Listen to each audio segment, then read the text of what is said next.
Tunay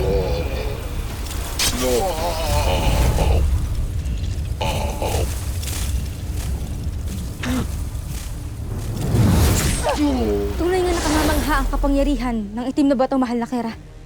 Gratek, Danaya. Gratek. Isang karangalan. Lahat ay aking gagawin alang-alang sa'yo. Mahal na Kera. Ngayon na napatunayan mo na ang iyong katapatan sa akin. Panahon na upang iyong gawin ang mas mahalagang tungkulin. Tumungo ka sa mga sangre at iyong paslangin ang sarili mong anak na si Terra. Masusunod.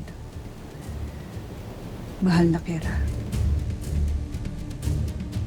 At pagkatapos, ay kunin mo ang kanilang mga brilyante upang maibigay sa akin.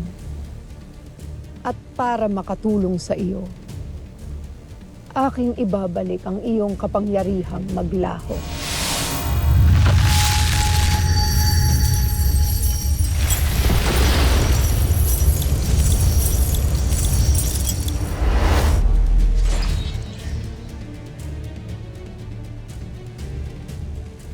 Avisala Eshma. Kera.